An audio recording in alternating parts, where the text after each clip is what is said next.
Alba i kërkon falje Tonit për vajzën. Ndjehem në faj që u shpreha ashtu, gjatë episodit të fundit të Big Brother, Alba ka bërë një hap të rëndësishëm drejt sqarimit të një situate që ka shkaktuar shumë tension dhe debate në shtëpi. Ajo ka kërkuar falje publikisht ndaj Tonit për mënyrën se si u shpreh për vajzën e tij, duke pranuar se reagimi i saj nuk ishte i drejtë dhe se ka ndjerë përgjegjësi për fjalët e thëna. Ndjehem në faj që jam shprehur ashtu, ka thënë Alba gjatë një bisedë me banorët e tjerë, duke treguar sinqeritet dhe reflektim mbi gabimin e saj. Ajo ka pranuar se momenti i tensionit dhe presioni i lojës e kanë bërë të reagojë pa menduar mjaftueshëm për pasojat që fjalët e saj mund të kishin tek Ton dhe tek familja e tij. Alba nuk u ndal aty.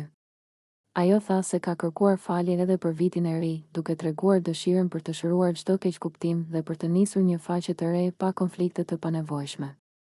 Megjithatë, Toni nuk e ka pranuar ende këtë falje, duke lënë situatën të hapur dhe duke treguar se dhimbja nga ajo deklarat ishte më e thellë se sa Alba mund ta kuptonte fillimisht.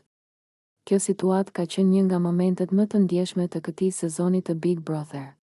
Banorët dhe publiku kanë vënë re sinqeritetin e Albës dhe gatishmërinë e saj për të marrë përgjegjësi për fjalët e saj, por po ashtu kanë kuptuar edhe rëndësinë e respektit ndaj kufive të privatësisë dhe ndaj personave të tjerë.